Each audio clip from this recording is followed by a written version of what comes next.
नमस्कार. मी भाग्यश्री फाटक. मार्केट आणि मी हा सोप्या मराठीतून शेअर मार्केट समजावून सांगण्याचा माझा एक उपक्रम.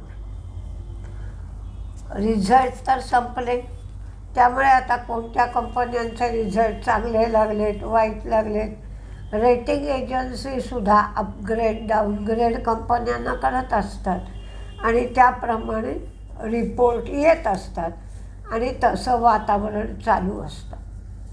काही कंपन्यांच्या मॅनेजमेंटची मुलाखत येते, कॉन्फरन्स कॉल येतात, तर काही मॅनेजमेंट आउटलुक पॉझिटिव्ह ठेवतात आणि काही मॅनेजमेंट पुढं येणाऱ्या गोष्टींचा एक प्रकारचा मागोवा घेतात किंवा आपल्याला अडचणी सांगत असतात. कालच्या मार्केटमध्ये कोलगेटचा शेअर पडला, तर काही गोष्टी कंपनीच्या मॅनेजमेंटने मान्य केल्या आणि काही अडचणी सांगितल्या की रिझल्टमध्ये थोडीशी कमजोरी का दिसली, तर त्यांचं म्हणणं असं होतं की अर्बन विभागामधली मागणी कमी झाली आहे आणि त्याचप्रमाणे कन्झ्युमर स्पेंडिंग म्हणजे लोकांची खर्च करण्याची पद्धत ही बदलली आहे, खर्च करणं कमी झालं आहे. आधीच्या क्वार्टरमध्ये हाय बेस होता, त्यामुळे या वेळेला व्हॉल्यूम डिग्रोथ जाणवली आहे. आता याचा अर्थ काय घ्यायचा, तर समजा एखाद्या मुलाला आधी 92% मार्क मिळत असले तर आत्ताच्या वेळेला 88% मार्क मिळाले तर ते कमी वाटतात. ज्याला 60% मिळत असतात त्याच्या दृष्टीने 88 चांगलेच, पण आपण नेहमी आधीच्या गोष्टीची तुलना करत असतो. त्यामुळे आधीच्या क्वार्टरचा बेस खूप चांगला होता, त्याच्याशी तुलना करताना आत्ता व्हॉल्यूम कमी झालेत असं जाणवलं. त्याचबरोबर कोलगेटला HUL आणि डाबर याच्याशी स्पर्धा करावी लागते आहे, त्यामुळे मार्जिन आपोआप कमी ठेवावं लागतं आहे. म्हणजे मी वाटेल ती प्राईस ठेवीन आणि माझा माल विकला जाईल अशी स्थिती नाही आहे. इनपुट कॉस्ट वाढली आहे, म्हणजे पाम ऑइल आणि लेव्हरी अल्कोहोल या दोन्हीच्याही किमती वाढल्या आहेत, त्याचाही मार्जिनवर परिणाम होतो आहे. आणि डाबर रेड यांनी मार्केट शेअर गेन केला आहे, म्हणजेच काही प्रमाणात कोलगेटचं जे मार्केट होतं, कोलगेटचा जो खप होता तो कमी झाला आहे आणि तो डाबर रेडकडे वळला आहे. बिगर ग्रोथ आणि थिनर मार्जिन, म्हणजे जरी प्रगती दिसली तरी मार्जिन कमी आहे, त्यामुळे एकंदर प्रॉफिटवर परिणाम होतो आहे. आणि एक मजेशीर कमेंट त्यांची दिसली की ब्रशिंग फ्रिक्वन्सी ऑल अराउंड कमी होती आहे, म्हणजे consumer behaviour around brushing frequency, म्हणजे दिवसातून 3 वेळेला लोक दात घासत असतील, ब्रश करत असतील तर ते 2 वेळेला करतायत, 2 वेळेला करत असतील तर 1 वेळेला करतायत, अशी एक त्यांनी नोंद घेतली आहे. आणि त्यांचा टूथपेस्टचा पोर्टफोलिओ चांगला आहे, पण हा पोर्टफोलिओ शिवाय दुसरे काही प्रॉडक्ट्स ॲड करून पोर्टफोलिओ वाढण्याची शक्यता फार कमी दिसते आहे आणि या सगळ्या कारणामुळे काल कोलगेटचा शेअर पडला. दुसरी, बॉम्बे स्टॉक एक्सचेंजमध्ये पण सातत्याने मंदी येते. एक जेफ्री आणि दुसरं नुवामा दोघांनीही डाऊनग्रेड केलंच आहे. ट्रेडिंग व्हॉल्यूम कमी झाले आहेत. त्याचबरोबर रेग्युलेटरी आणि बँकिंग नॉर्म्स म्हणजे नियम हे कडक झाले आहेत, म्हणजे ट्रेडर्सना जे फंडिंग केलं जातं ते फंडिंग नियम पाळूनच केलं जाईल, त्यामध्ये ढिलाई दिली जात नाही आहे. प्रोप्रायटरी ट्रेडर्सचा त्यामुळे ट्रान्झॅक्शन रेव्हेन्यूवर परिणाम होतो आहे. ट्रान्झॅक्शन रेव्हेन्यू BSEचा कमी होतो आहे. सेक्युरिटी ट्रान्झॅक्शन टॅक्स वाढला आहे. RBIचे गॅरंटी नॉर्म्स कडक झाले आणि कॅश म्हणजेच क्लोजिंग ऑक्शन सेशन या सगळ्यामुळे व्हॉल्यूम कमी आहे. मार्केटमध्ये ताणतणाव आहे, त्याचाही परिणाम होतो आहे. ऑप्शनचं व्हॉल्यूम जर बघितलं तर ते जुलै महिन्यापेक्षा 12% कमी झालं आहे. म्हणून ट्रान्झॅक्शन लिंक्ड इन्कम जे आहे ते कमी झालं आहे आणि proprietary trade funding rule tight केले. या सगळ्यामुळे बॉम्बे स्टॉक एक्सचेंजचा शेअरसुद्धा पडतो आहे.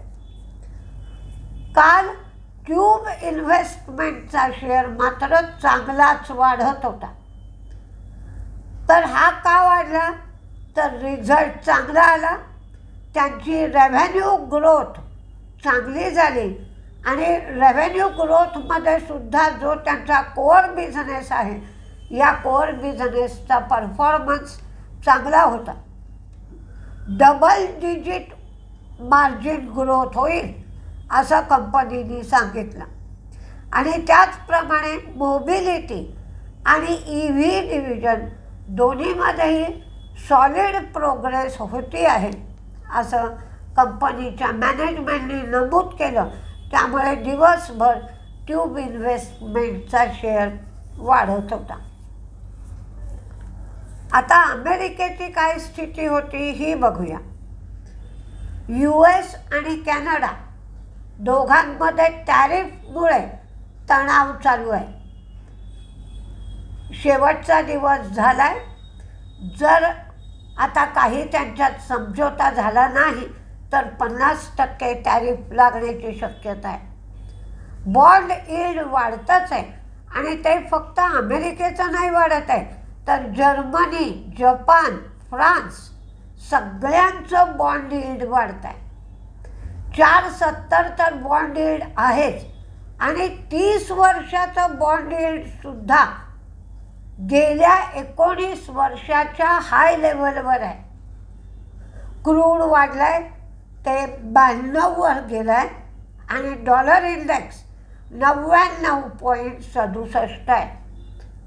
काल फॉरेन इन्व्हेस्टर्सची कॅशमध्ये 1,651 कोटीची खरेदी होती आणि डोमेस्टिक इन्व्हेस्टर्सची सुद्धा 2,579 कोटीची खरेदी होती. पण FIIsनी मात्र डेरिव्हेटिव्ह मार्केटमध्ये किंवा वायदे बाजारामध्ये विक्री केली, म्हणजेच शॉर्टिंग केलेलं दिसतं आहे. लोअर हाय लोअर लो चालूच आहे. काल होम डेपोचे रिझल्ट आले, रिझल्ट कमजोर होते. आता होम डेपो ही कंपनी काय करते तर होम इनोव्हेशनच्या क्षेत्रात आहे. गेल्या वेळेला सुद्धा जेव्हा मार्केटमध्ये मंदी आली होती ती रिॲलिटी सेक्टरमुळेच मोठ्या प्रमाणावर मंदी दिसत होती. त्यामुळं होम डेपोच्या रिझल्टकडे सगळ्यांचं पुष्कळ लक्ष होतं. स्ट्रेट ऑफ हार्मोसच्या बाबतीत बाचाबाची चालूच आहे. स्ट्रेट ऑफ हार्मोस हे आमच्या ताब्यात राहील, अमेरिकेने तर जाहीरच करून टाकलं आहे. आणि काल ना एक मॅप दाखवला गेला आणि त्या मॅपमध्ये स्ट्रेट ऑफ हार्मोसचा समावेश केला गेला आणि अमेरिकेने सांगितलं हे आमचंच आहे. इराणने या सगळ्या गोष्टी फेटाळून दिल्या आहेत. काल IT सेक्टर आणि रिॲलिटी सेक्टरमध्ये मंदी होती, त्यामुळं भारतीय मार्केट मंदीतच होतं आणि अमेरिकेतही सेलिंग प्रेशर मोठ्या प्रमाणावर होता. आता काही बातम्या आहेत त्या बघूया. पण सध्या बऱ्याचशा बातम्या इन्व्हेस्टमेंटच्या संदर्भात आहेत. म्हणजे डिबेंचर्स नॉन कन्व्हर्टिबल डिबेंचर्स म्हणजेच NCD इश्यू करून किंवा QIP करून काही मार्गाने पैसा भांडवल गोळा करून ते कंपनीमध्ये टाकून कपॅसिटी वाढवायचा प्रयत्न कंपन्या करत आहेत. एक्साईड एनर्जी सोल्युशन ही सबसिडियरी आहे, होल्ली ओन सबसिडियरी आहे. ते राईट्स इश्यूच्या माध्यमातून 5.71 कोटी शेअर्स, 10 रुपये फेस व्हॅल्यूचे, 25 रुपये प्रीमियमनी म्हणजेच टोटल 35 रुपये झाले इश्यू करून गुंतवणूक करणार आहे आणि लिथियम आयन सेल भारतात मॅन्युफॅक्चरिंग करणं हा त्यांचा उद्देश आहे. आता राईट्स इश्यूच्या संदर्भात राईट्स कधी इश्यू केले जातात, कोणाला इश्यू केले जातात, राईट्स इश्यूचा फायदा काय, किंवा त्या संदर्भात जी कंपनी राईट्स इश्यू करते ते खरेदी करावेत का, या बाबतची सगळी माहिती मी माझ्या पुस्तकात दिली आहे. तुम्ही पुस्तकातून वाचू शकता. रेलटेलला 166 कोटींची ऑर्डर मिळाली आहे. ॲस्टरडीएममध्ये ब्लॉक डील होणार आहे. 7.2% स्टेक विकला जाणार आहे. 4,780 कोटी यामुळे गोळा होतील. बालकृष्ण इंडस्ट्रीज, मी मगाशीच सांगितलं की नॉन कन्व्हर्टिबल डिबेंचर्स मार्फत 550 कोटी रुपये गोळा केले जाते. नॉन कन्व्हर्टिबल डिबेंचर्स म्हणजे काय, तर ते कर्जासारखेच असतात, त्याचं इक्विटीमध्ये रूपांतर होत नाही. याविषयीची माहितीसुद्धा पुस्तकात दिली आहे. हिंदुस्तान झिंक ही जेवढी वीज वापरते आहे त्यापैकी रिन्युएबल एनर्जीचं प्रमाण ते 2028पर्यंत 70% करणार आहेत. सध्या ते 18% एवढं रिन्युएबल एनर्जीचं प्रमाण आहे. आता ते 22% त्यांनी आणलं आहे, पण त्यांची अशी योजना आहे की 2028पर्यंत ते रिन्युएबल एनर्जी 70% वापरते. BPCL पण NCD इश्यू करून 5,000 कोटी रुपये गोळा करणार आहे. हायवे इन्फ्रा यांना टोल ऑपरेशन कॉन्ट्रॅक्ट 80.17 कोटीचं NHAIकडून मिळालं आहे. शिल्पा मेडिकल यांनी इंजेक्शन्स रिकॉल केली आहेत. अर्थातच व्हॉलेंटरीली ती कंपनीने रिकॉल केली आहे.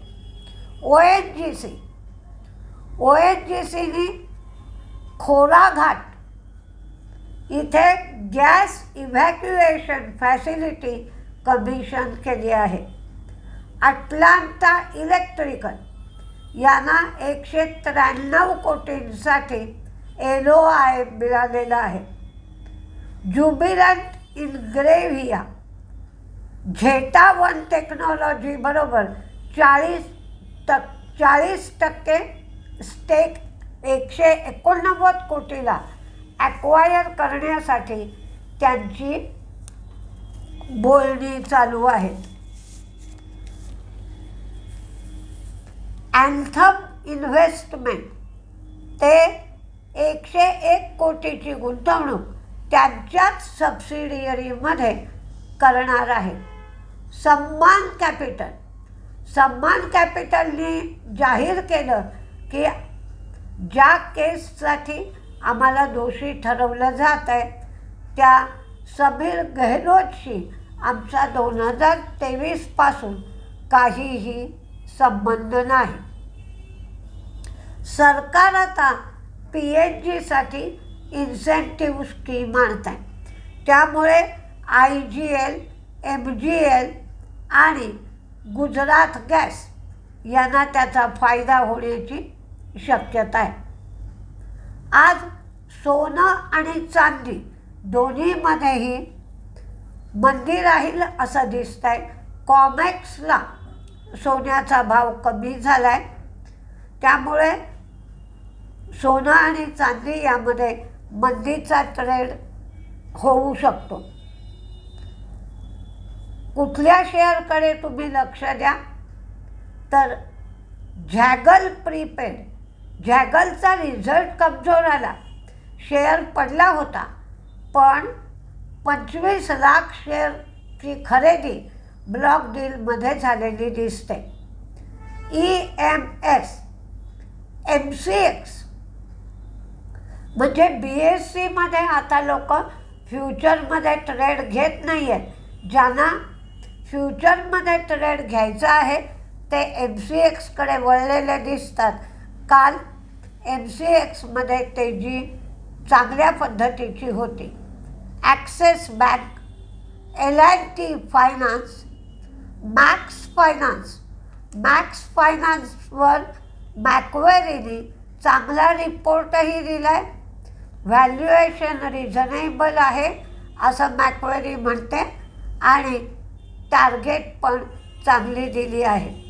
IGL, MGL, Gujarat gas, craftsman automation, crystal integrated, TVS motor, Piramal pharma मध्ये बुलिश एनगल्फिंग पॅटर्न तयार झाला आहे आणि L&T टेकला 718 कोटीची ऑर्डर मिळाली आहे म्हणून L&T टेक. पण आजही काहीसं नाखुश किंवा काहीसं मंदीत मार्केट राहील असं दिसतंय, कारण 2 एक्सपायरीमधला सँडविच सेशन आज आहे. बहुतेक हे वर्षच अडचणीचं आहे की काय अशी शंका येऊ लागली आहे. आत्तापर्यंतचे ऑगस्टपर्यंतचे तर 7-8 महिने असेच गेले, तर अडचणी काय थांबायचं नाव घेत नाही आहेत. पण आपल्याला त्याच्यातूनच वाट काढत जावी लागेल. मिड कॅप, स्मॉल कॅप चालत आहेत खरे, पण त्यांचं व्हॅल्युएशन खूप हाय आहे. पण या वेळेला निफ्टी कंपन्यांचे रिझल्ट अपेक्षेपेक्षा चांगले आले आहेत, तर सुधारणा होण्याची वाट आपल्याला पाहिली पाहिजे. पण जपूनच मार्केट करा. बघूया आज काय काय होत आहे. नमस्ते.